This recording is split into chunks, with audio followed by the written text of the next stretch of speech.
위기에 빠진 청년들을 보듬는 교회 사역이 주목을 받고 있습니다. 주영광교회의 청소년 사역은 한국교회 미래 사역의 대안을 제시해주고 있다는 평가입니다.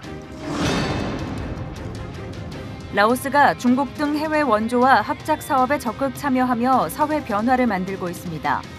개혁과 변화의 바람이 선교 사역에도 영향을 줄 수 있을지 관심이 모아지고 있습니다. 기독교 환경운동연대가 숲을 보존하기 위한 캠페인을 시작했습니다.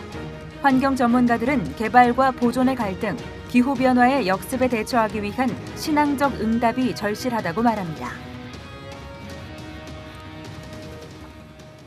여러분 안녕하십니까? C채널 매거진 굿데이 첫 소식입니다. 위기에 빠진 청년들을 예수님의 사랑으로 보듬는 교회가 있습니다. 세상과 가족으로부터 버림받아 홀로 아파하는 아이들을 사회에 적응할 수 있도록 돕고 복음을 전하는 주영광교회 사역 현장을 김효정 기자가 다녀왔습니다. 새로운 하루를 위기 청소년들과의 대화로 시작하는 주영광교회 임기봉 목사. 어젯밤 사고는 없었는지 오늘도 위험하지는 않을지 부모처럼 다정히 다가갑니다. 어디야? 저 지금 집 앞이야. 오늘 몇 시에 일 가니? 오늘 일 안 가요. 주영광교회 성도들 가운데 소위 일진이라고 불리는 문제 학생들이 적지 않습니다.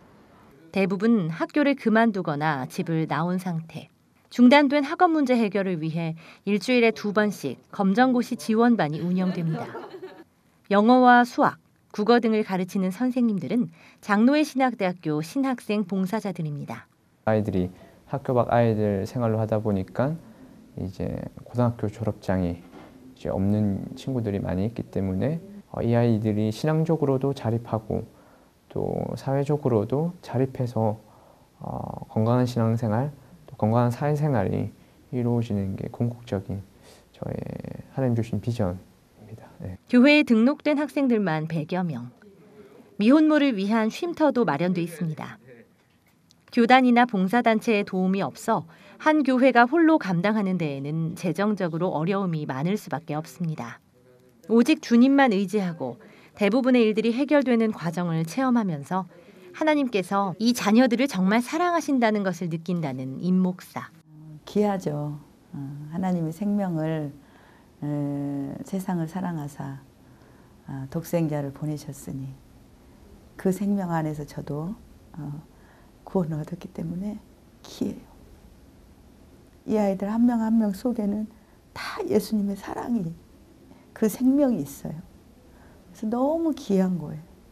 그래서 저는 이렇게 표현해요. 이 아이들은 보하다.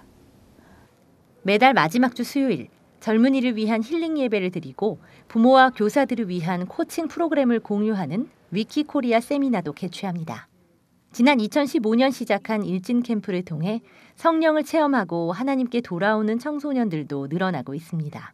해마다 학업을 중단하는 학교 밖 청소년은 서울 지역만 10,000여 명. 예수님의 사랑으로 위기 청소년들을 돕는 한 교회가 한국교회 미래사역의 대안을 제시해주고 있습니다. C채널 뉴스 김유정입니다. 매주 화요일 지역의 독거노인들을 위해 무료 급식을 하고 있는 교회가 있습니다. 바로 암사동의 서울 신흥교회인데요. 그 따뜻한 나눔의 현장에 변현준 기자가 다녀왔습니다. 튀김솥에서 음식이 먹음직스럽게 튀겨집니다. 이어지는 분주한 손길. 대한예수교 장로회 합동총회 소속 서울신흥교회 무료급식 사역 현장입니다. 서울신흥교회가 무료급식을 시작한 지는 3년. 매주 화요일 진행되는 무료급식은 평균 250여 명이 참석해 지금까지 3만 명 이상에게 식사를 대접했습니다. 김철중 신흥교회 담임 목사는 하나님 영광을 위해서 목회하는 신흥교회가 될 것이라고 강조했습니다.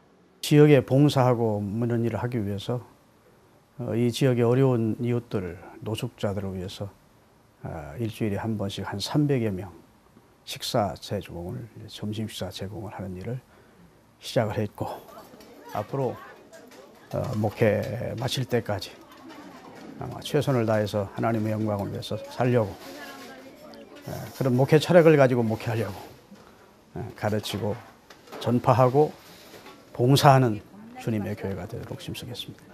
식당 봉사와 안내 봉사에 나선 성도들은 20여 명.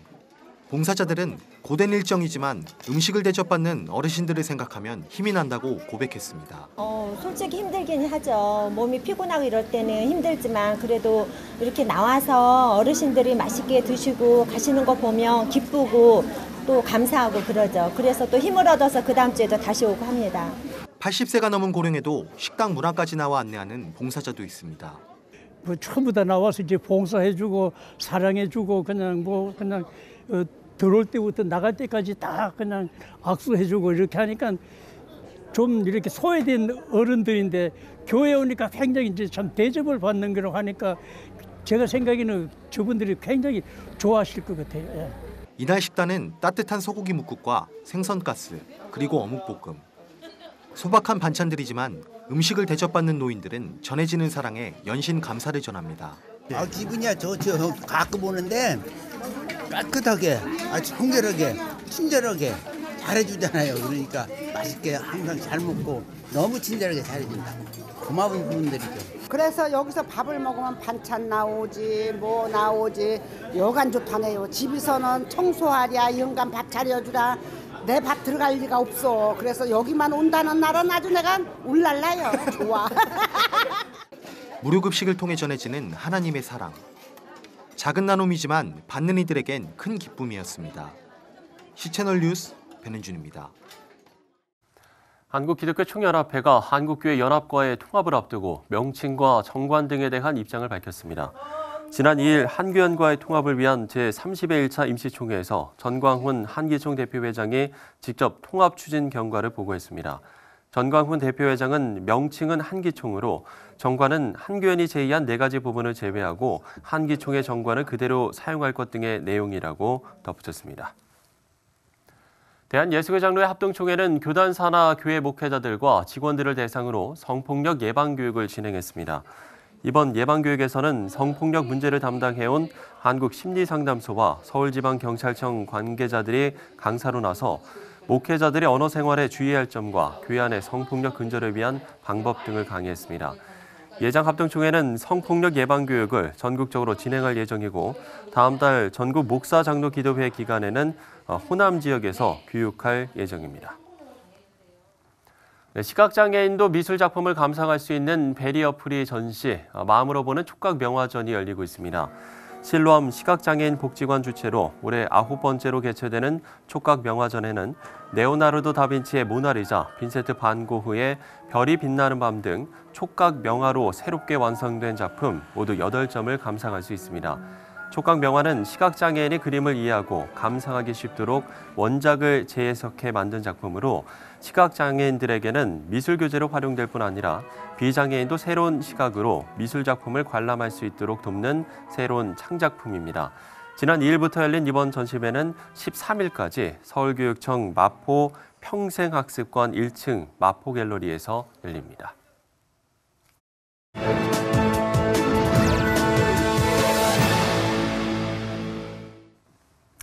중국이 세계 곳곳으로 영향력을 확장해 나가는 속도가 무섭습니다. 아프리카 국가들에 대한 적극적인 투자는 물론 최근에는 인도 차이나 반도 국가 중 라오스 투자도 급격히 증가됐는데요. 네, 라오스와 중국을 잇는 철도가 오는 2021년 완공을 앞두고 있어서 그 이후의 변화에 관심이 모아지고 있습니다. 자세한 소식 라오스 김기주 선교사 전화 연결해서 알아보도록 하겠습니다.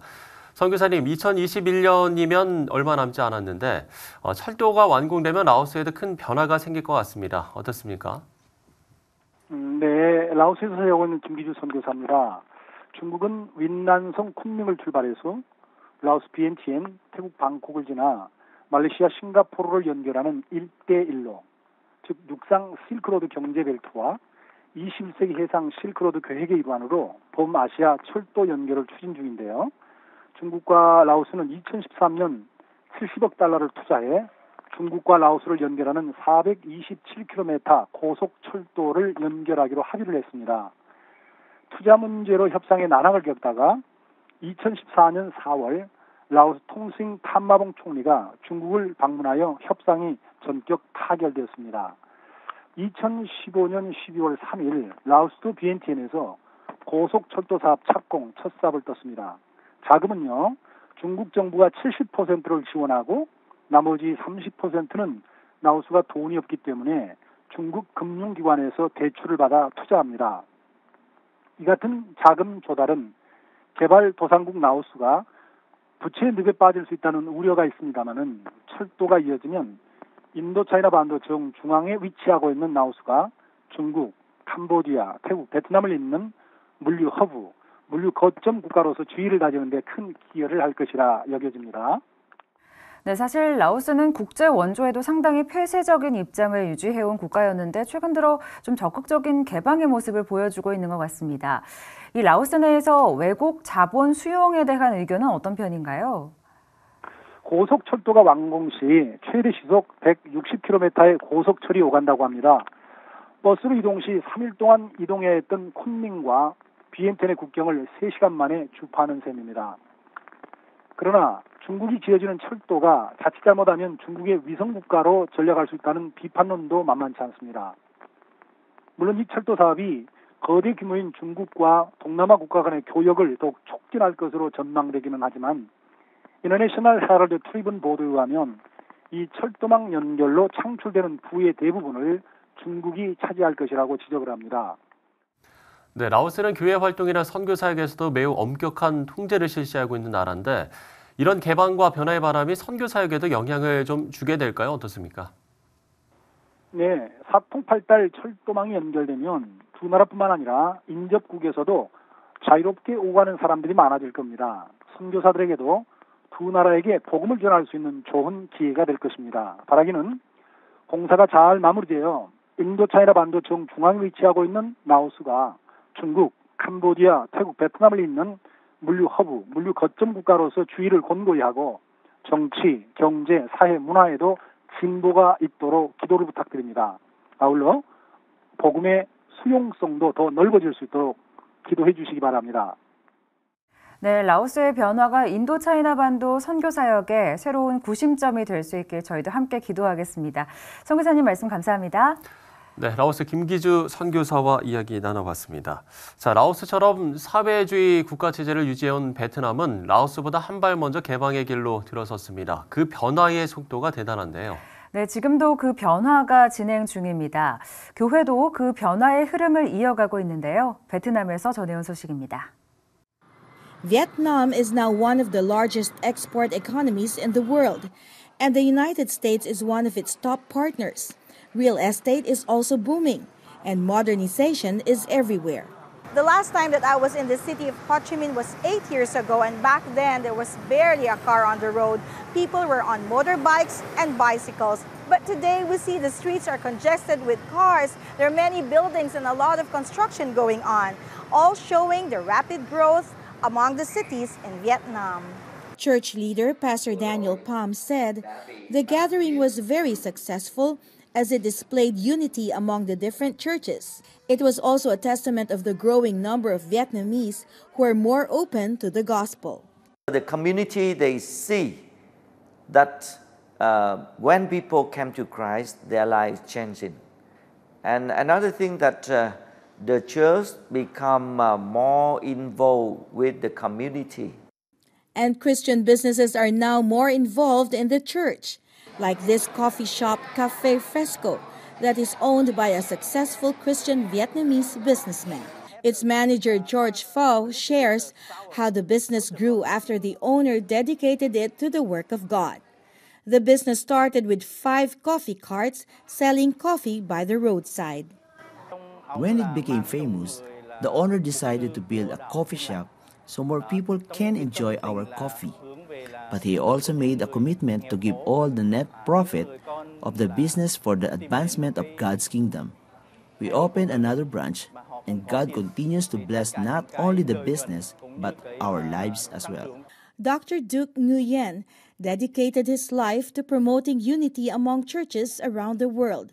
He said it was important for Christians to love one another so people will easily believe the gospel. I'm so happy because that's my dream, to see the church have unity and people command. I want to follow your life. As for President Trump's visit, Pastor Pham said he'd like to see a lasting impact made on more than just the Vietnamese church. We hope that President Trump can pray for us and by his influence can help not Vietnamese only but people around the world have freedom to worship God. Lucille Talusan, CBN News, Ho Chi Minh City, Vietnam.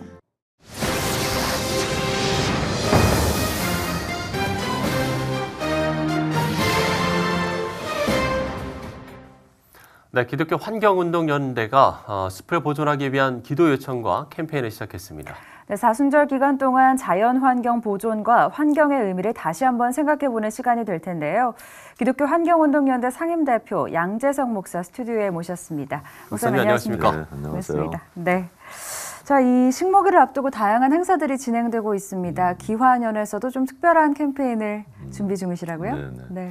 이번에는 이제 그 생명을 보듬는 하나님의 품, 이제 숲이라는 이제 캠페인을 펼치게 되는데요. 네. 특별히 이제 이 숲은 그 생태 달력, 올해 생태 달력의 주제이기도 했었고, 그래서 어떻게 보면 올 한 해 기독교 환경운동연대의 주제가 숲이다 이렇게 해도 괜찮을 것 같습니다. 아마 이게 이제 난개발로 인해서 고통당하는 숲을 어떻게 좀 이제 그 숲의 의미를 좀 찾아보고 그 숲을 잘 보존할 수 있을까 이런 생각을 함께 하는 캠페인입니다.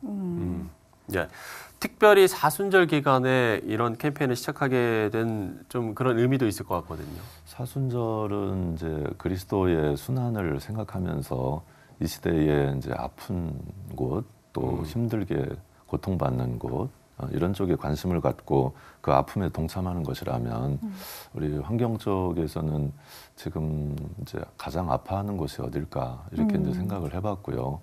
그게 이제 숲이다라고 생각했어요. 어떻게 보면 난개발로 인해서 상당히 많은 숲들이 이제 파괴되고 또 이제 착취되어서 이 숲에서 이 숲의 아픔에 함께하는 것이 곧 하나님의 어떤 이 사순절 기간의 고난에 함께하는 것이라고 판단하고 그렇게 캠페인을 펼치게 됐습니다. 사실은 요즘 지역마다 뭐 텃밭이라든지 공원 같은 것들을 조성해서 좀 이런 녹색 공간들을 조성하려는 노력들을 하고는 있는데 숲이 좀 아파하고 있다라는 말씀을 하셨는데 최근 좀 현황이 어떤 건가요? 그렇죠. 어떻게 보면 이제 도심지에 그 녹지 공간을 확보하는 일은 지방 정부가 아주 열심을 내고 있는 편이기도 한데요.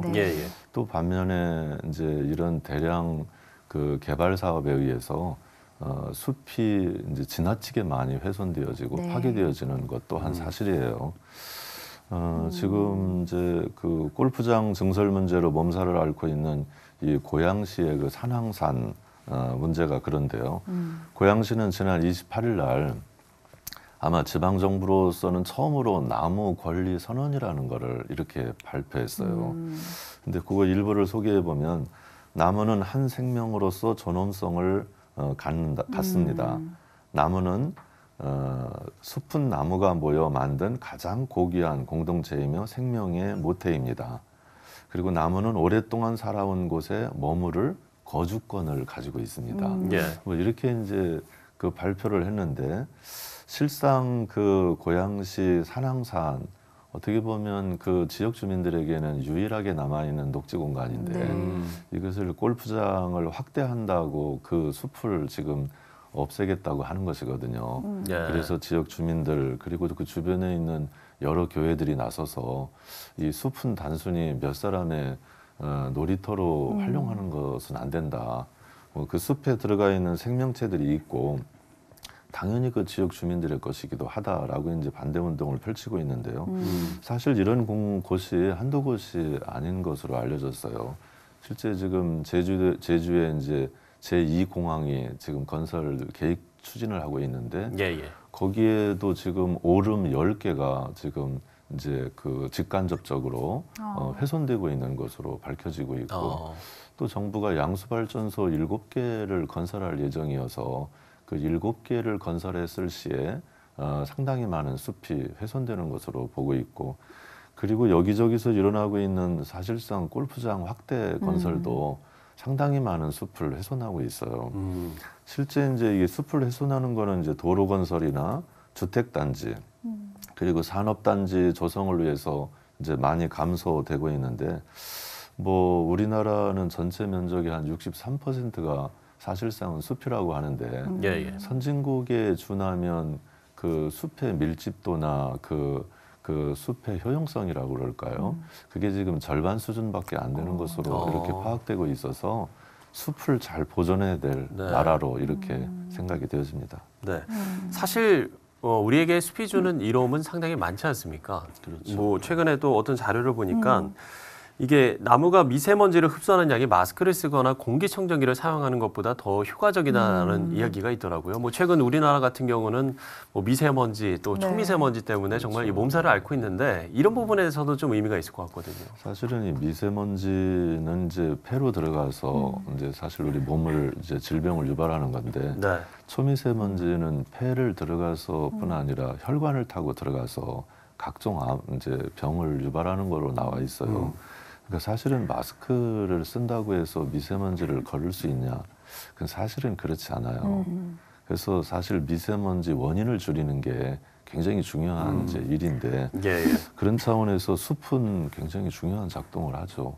실제 그 국립산림과학원 자료에 의하면 한 그루의 나무가 연간 35.7g의 미세먼지를 흡수하는 거로 발표가 돼 있어요. 실제 숲이 기후변화 문제의 가장 핵심적인 해결책 중에 하나라고 이렇게 보여지기도 합니다.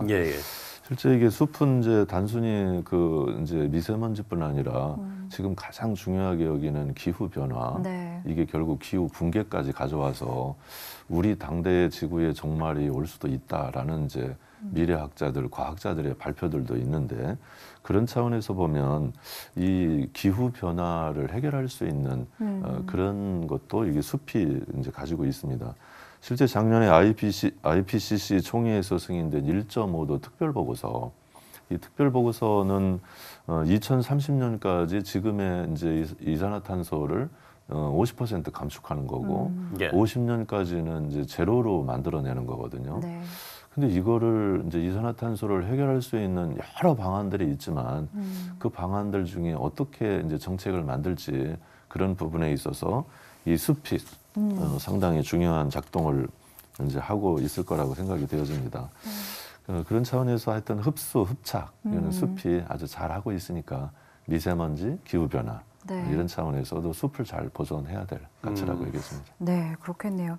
사실 이 기후변화나 환경 문제가 이제는 어느 한 나라에 국한된 문제가 아니라 전 세계가 좀 관심을 갖고 해결책을 모색해야 하는 문제가 되었잖아요. 그런 만큼 좀 교회들도 관심을 갖고 있는 곳이 계속해서 늘고 있다고 들었는데 좀 교회 내에서는 어떤 움직임들을 찾아볼 수가 있을까요? 글쎄 이제 교회는 전통적으로 구원신앙, 이제 그리스도를 통해서 우리가 죄 사함을 받고 이제 영혼 구원을 얻고 이제 삶의 구원을 얻는다고 보는 건데 실제 기독교 신앙의 또 한 축은 창조 신앙이라는 거예요.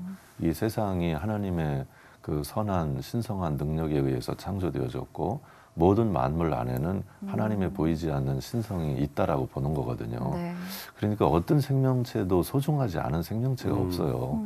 그래서 이 자연의 세계, 이 생명의 세계는 하나님이 인간에게 주신 선물이기도 하고 또 가장 소중한 그 창조의 걸작이기 때문에 잘 지키고 보존해야 될 것인데 그간에 한국교회가 이 창조신앙을 거의 이렇게 그 신앙하지 못했어요. 근데 이제 지금 이제 지구가 이렇게 생태계가 문제가 생기고 이제 지구가 붕괴되어지면 뭐 지구 안에 살고 있는 모든 생명체들이 다 멸종을 당하는 거니까 인간이라고 거기에서 피해갈 수 없어요. 그런 차원으로 본다면 오늘 한국교회는 어쩌면 이 환경 문제를 굉장히 중심 선교 주제로 놓고 사실 문제를 풀어갈 수 있어야지 되는데 다행스럽게 이 생태 문제, 환경 선교 문제를 그 중심에 두는 교회를 우리가 녹색교회라는 이름으로 정했어요. 녹색교회. 이 녹색교회는 2006년부터 우리가 NCCK와 이제 기독교 환경운동 연대가 이렇게 함께 지정해서 시상을 하고 있는데 현재 한 60교회 정도가 이제 녹색교회로 지정됐고 뭐 이런 교회들은 뭐 교회 그 시설 가운데 친환경적인 시설, 뭐 태양광 발전소를 설치한다든지, 뭐 교회 안에 그 재활용 센터, 초록 가게를 운영한다든지, 그리고 이제 교회 밥상들을 그 유기농 소재로 한 재료로 한 그런 생명 밥상을 차린다든지, 그리고 뭐 음식물 찌꺼기를 남기지 않는 빈그릇 운동, 뭐 그 기타 외에 이제 그런 그 지역의 환경 현안에도 참여하고, 이 전기를 아끼고 절약하는 문제, 뭐 이런 다양한 운동들을 녹색교회를 통해서 이렇게 행해오고 있습니다. 예. 몽골의 숲을 조성하는 프로젝트를 지금 계속 진행 중이시라고 들었는데 이건 어떤 사역인지 이것도 좀 소개를 해주시죠. 네, 지금 아마 기후변화에 가장 큰 타격을 받는 게 몽골이에요. 몽골은 이미 80% 지역에서 사막화가 진행되고 있고 뭐 지금 현재 50%가 지금 사막이고요. 이런 상태로 가면 2100년에는 거의 95%가 몽골 땅은 사막이 될 거라고 보아지는데 거기는 숲이 사라지고 초원이 사라지면서 이제 그 양들을 들판에서 키우는 유목민들인데 유목 생활을 더 이상 할 수 없어지니까 그분들이 울란바타르라고 하는 도시로 대거 집중하게 되고 그러다 보니까 이제 도시 문제가 발생하고 그래서 다양한 이제 그런 인간 생존의 문제가 발생하고 있어서 이 문제를 해결할 수 있는 게 뭐냐? 그거는 몽골의 숲을 조성해서 이분들이 예전처럼 유목 생활을 하게 하는 것이고 사막화를 방지하는 것이고 그리고 이제 그것이 우리나라의 23% 정도의 그 황사를 유발하게 만들어요. 그래서 그런 미세먼지도 줄이는 효과까지 가지고 있고 나는 이게 결국 앞으로 이제 환경 선교가 미래 선교의 상당히 중요한 그 핵심으로 다가오지 않을까 이런 차원으로 몽골을 돕고 몽골 국민들과 함께 소통한다면 이게 또 선교에 큰 영향을 줄 수도 있겠다 이런 생각입니다. 네, 중요한 말씀을 해주신 것 같습니다. 사실 이런 무너진 생태계를 보존하기 위해서 우리가 일상생활에서 어떤 작은 일이라도 실천하는 게 굉장히 중요할 것 같다라는 생각이 드는데요. 생태 환경 보존을 위해서 우리가 노력할 수 있는 것들이 있다면 어떤 게 있을까요? 많죠. 우리가 기본적으로 이제 그 대중교통 이용하고 걷고 자전거 타기 뭐 이런 거는 굉장히 중요한 운동이에요. 실제 미세먼지 기후 변화가 이제 그 화력 발전소, 뭐 공장의 굴뚝 연기, 자동차 배기가스, 이제 화석 연료를 쓰고 난 다음에 나오는 것들이거든요. 그럼 화석 연료를 줄이고 결국에 가서는 이제 지속 가능한 에너지를 늘려나가는 일이 중요하겠죠. 그런 차원에서 뭐 햇빛 발전소를 요즘엔 미니 태양광 발전소를 집에서 다 설치할 수 있어요. 그리고 서울시가 아주 막대한 자금을 지원하고 있고 그 실제 한 65만 원 드는 미니 태양광을 내가 설치할 경우에 15만 원이면 나 서울시가 그리고 구가 지원해서 이제 설치할 수 있는데 그건 뭐 한 1년만 가동을 하면 그 내가 투자한 비용을 뽑을 수도 있고 근데 그런 게 이제 경제적으로도 이득이 되지만 그게 창조 질서를 보존하는 일에도 이득이 되죠. 그렇죠. 그리고 이제 뭐 이런 그 세제도 직접 집에서 만들어 쓸 수 있으면 좋습니다. 그래서 이제 합성 세제를 쓰지 않고 천연 세제 쓰기 운동을 할 수 있고 또 우리가 이제 집에서 쓰다가 남은 물건들 그거면 이제 재활용, 재사용할 수 있죠. 그래서 교회가 그런 초록가게 뭐 재활용 센터 이런 거를 코너에 이렇게 작게만 만들어 놓아도 교회 올 때 가지고 오게 하고 또 교회 예배 마치고 필요한 사람 거기서 가져갈 수 있도록만 해도 이 자원 순환을 얼마든지 작동할 수 있고요. 그리고 이제 아까 잠깐 말씀드린 그 유기농 우리 농산물 이제 애용하기 이 차원도 굉장히 중요해요. 왜냐하면 외국에서 들어오는 농산물 수산물들이 특별히 일본산 수산물 같은 경우는 농산물 같은 경우는 이런 이제 세슘이라는 방사능에 오염된 거를 어떻게 이 국민들이 개인적으로는 알 수가 없어요. 검사해보지 않으면. 그리고 뭐 중국이나 기타 등등에서도 오는 것도 검역관에서 세밀하게 한다고는 하지만 사실상 우리 농산물하고는 비교가 되지 않아요. 그래서 가족의 건강을 위해서도 우리 농산물을 애용하고 그중에 또 유기농산물을 애용할 수 있다면 훨씬 좋고 또 이제 지금 GMO라고 하는 유전자 조작식품이 마구잡이로 들어오고 있는데 이런 것들을 좀 넘어설 수도 있지 않을까 싶습니다. 네, 사실은 하나님께서는 우리에게 이런 지구, 이런 생육하고 번성하고 다스리라고 말씀하셨을 때 우리 인간의 필요에 의해 마구잡이로 사용하라고 주시는 것이 아니잖아요. 네, 저희가 조금 기독교인으로서 더 이 환경 문제, 아까 환경 선교가 또 앞으로 중심 선교의 주제가 됐으면 좋겠다라는 말씀도 하셨는데 기독교인들이 좀 앞장서서 이 생태계를 잘 지켜나가는 노력들을 했으면 좋겠다는 생각이 듭니다. 오늘 여기까지 듣도록 하겠습니다. 네, 감사합니다. 고맙습니다. 네.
네, 연속기획으로 만나봅니다. 대한민국 임시정부 수립 100주년 그 역사 속으로 오늘은 대한독립운동총사편찬위원회 위원장 김병기 박사 스튜디오에 모셨습니다. 박사님 안녕하십니까? 네, 안녕하세요. 박사님 안녕하십니까?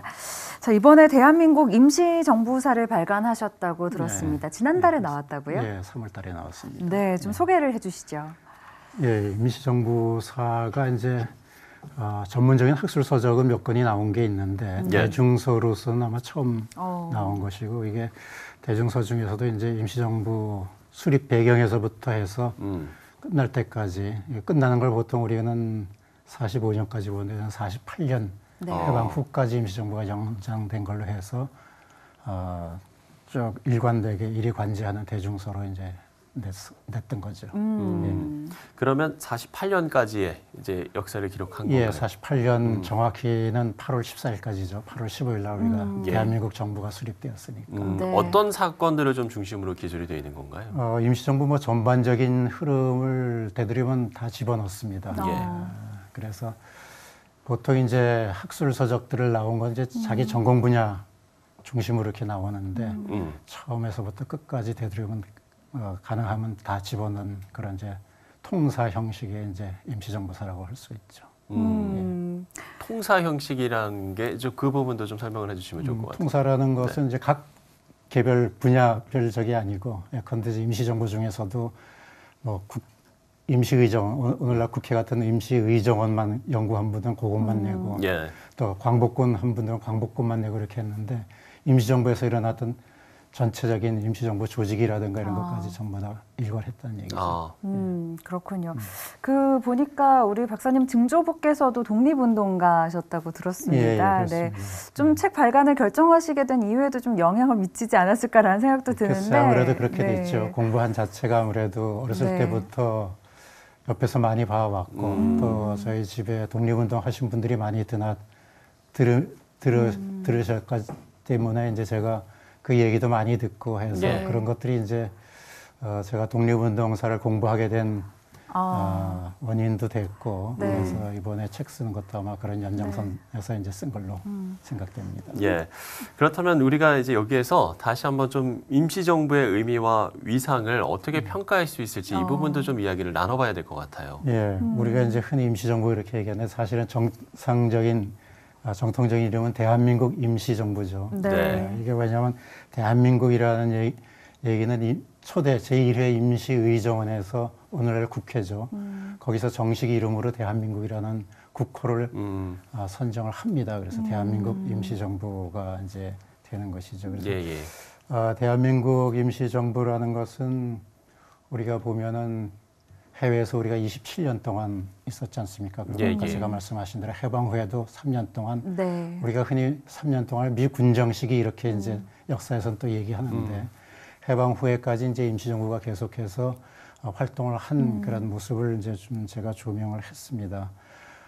해외에서 27년 동안 했다는 것은 세계 어느 나라에서도 이렇게 오랫동안 임시정부를 꾸려간 나라가 없었죠. 그래요. 그래서 장기간 동안 해외에서 있었고 무엇보다도 여러 가지 이제 문제들은 이야기합니다. 과연 뭐 우리가 국가의 3대 요소 얘기할 때 주권, 국민, 영토 이렇게 얘기하는데 거기에 좀 부족한 건 있지만은 가장 중요한 것은 독립운동의 구심점으로서 27년 동안 꿋꿋이 지켜왔다는 것이죠. 그래서 모든 독립운동가들이 임시정부를 바라보면서 임시정부가 하나의 구심점이 됐다 이렇게 이제 우리가 생각할 수가 있을 겁니다. 네.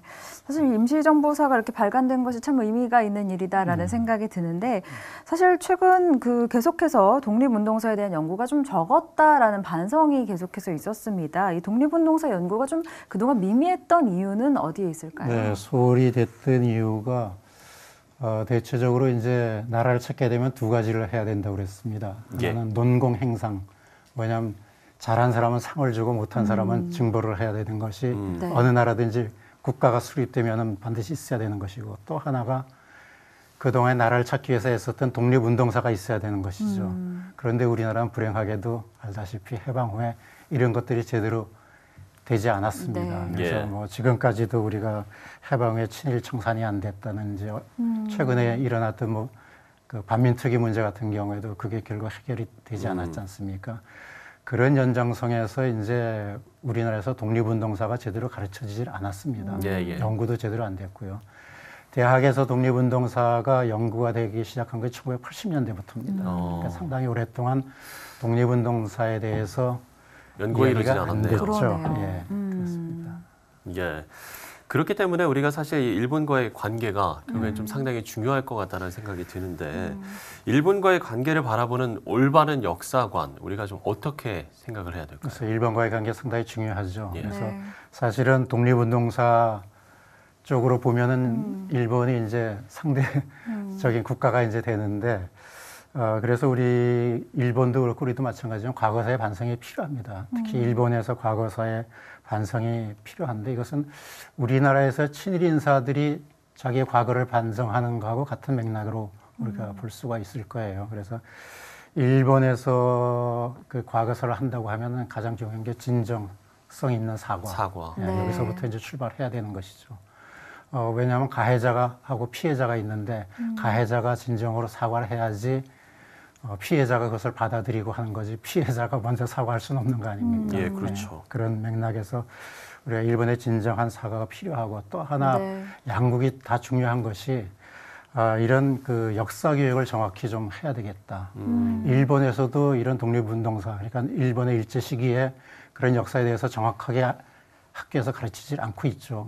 우리나라도 사실은 그 독립운동사가 정확하게 이제 아직 제대로 알려지지 않고 있습니다. 그래서 양국이 다 정밀한 역사 교육이 필요하다 이렇게 되는 거죠. 그래서 그런 역사 교육이 잘 이루어진다면은 서로 이해하는 부분을 통해 가지고 서로 화해하고 결과적으로는 서로 이제 용서와 화해로 나가야 되겠죠. 가까운 나라이기 때문에 그것을 위해서는 서로 그런 전제 조건이 필요하다 이렇게 저는 보고 있습니다. 예, 참 지금의 이제 아까 진정한 사과를 말씀을 하셨는데 지금의 어떤 일본 정부의 이런 대응이라든지 진정한 사과 없는 모습을 보면 상당히 좀 안타까움도 좀 드실 것 같은데요. 네, 그렇죠. 아무래도 지금 우리가 잘 아는 대로 일본에 끌려가서 고초를 받았던 그 할머니들 그런 이야기들을 우리가 보지 않습니까? 예, 그런 것도 이제 아직까지 정확히 해결이 안 되고 있고 또 일본은 그 문제에 대해서 항상 이제 우리가 뭐 한일 협정한 걸로 다 미루고서 모든 것을 벗어나고 떠나가려고 하는데 그런 자세보다 어차피 오랜 역사를 서로 공유한 나라이기 때문에 서로 앞으로는 용서와 화해하는 쪽으로 가야 되지 않느냐 이렇게 생각이 되죠. 특히 올해는 참 특별한 한 해입니다. 3.1운동 100주년 또 그렇습니다. 임시정부 수립 100주년을 맞는 해인데 또 독립운동가의 후손으로서 또 전하고 싶은 메시지가 있으실 것 같아요. 예, 우리가 뭐 100주년이다, 몇 주년이다, 10주년 주기로 이렇게 행사들을 이제 많이 합니다. 작년에도 이제 특히 이제 3.1운동 100주년 또 대한민국 임시정부 수립 100주년 이렇게 돼 있는데 이 행사할 때마다 가장 중요한 것이 이제 내실 있는 행사가 이제 중요한 것 같고요. 그다음에 임시정부를 얘기할 때는 임시정부 그 국권을 회복하기 위해서 나라를 찾기 위해서 애쓰셨던 분들의 그런 생각이나 정신을 한번 되살려보는 그런 기회가 돼야 되지 않겠느냐. 그래서 우리가 이제 대체적으로 나라를 찾기 위해서 애썼던 분들 중에서 1945년 해방되기 전에 돌아가셨던 분들이 이제 순국선열 이렇게 얘기하는데, 순국선열은 그야말로 이제 나라를 찾기 위해서 돌아가셨던 분들이죠. 그래서 그렇게 자원해서 나라를 찾겠다고 하고서 돌아가신 분들에 대한 것을 좀 기려야 되고, 우리가 흔히 독립운동하게 되면 3대가 망한다 이런 얘기들이 있지 않습니까? 저희 집안도 3대가 독립운동을 했습니다만은 그래서 독립운동 후손들이 좀 더 자랑스러운 후손으로서의 역할을 해야 되지 않겠느냐. 그래서 이것은 뭐 독립운동가 후손들 자신뿐만 아니고 정부에서도 그런 것이 이제 필요하죠. 예컨대 이전에 이런 게 있었습니다. 독립운동 후손한테 이제 그 어려우니까 장학금을 주겠다고 하는데 그 아이들이 잘 받으려고 하질 않더라는 거죠. 왜냐하면 좀 뭐 돈이 없어가지고 받는 게 좀 창피했다는 거죠. 그래서 이제 어느 기관에서는 교장 선생님이 특별히 부탁해가지고 조회 시간에 이것을 왜 받는지를 그 학생들한테 얘기를 했다는 거죠. 그래서 조회 시간에 올라가서 이 장학금은 누구누구의 할아버지가 옛날에 독립운동해서 그 공으로서 받는 장학금이다. 이렇게 모든 사람들 앞에서 공정하게 발표를 하니까 그때부터 아이가 상당히 자신감을 가지고 했더라는 거죠. 그런 식으로 이거는 베푸는 수혜가 아니죠. 독립운동가 후손들한테.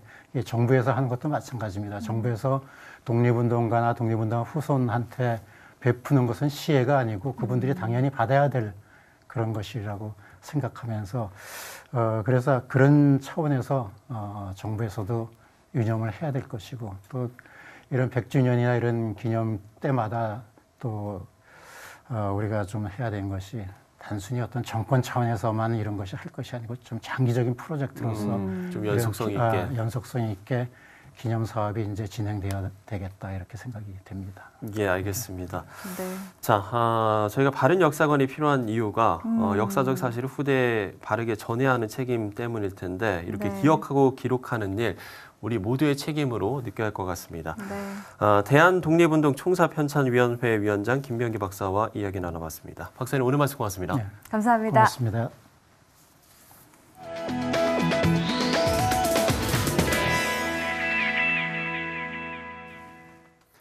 네, 나무 한 그루가 1년간 흡수하는 미세먼지의 양은 35.7g. 네, 나무 47그루면 경유차 한 대의 연간 미세먼지 배출량을 흡수할 수 있다고 합니다. 네, 각 지자체마다 시민들과 함께 신목 행사를 하는 곳이 많은데요. 고마운 자연과 공존하기 위한 방법을 잘 찾아가야겠습니다. 네, 건조한 날씨에 강풍 예보도 나와 있습니다. 식목일과 한식에 산을 찾는 분들은 산불 예방에도 각별히 신경 쓰셔야겠습니다. 시채널 매거진 굿데이 오늘 순서는 여기까지입니다. 시청해주신 여러분 고맙습니다.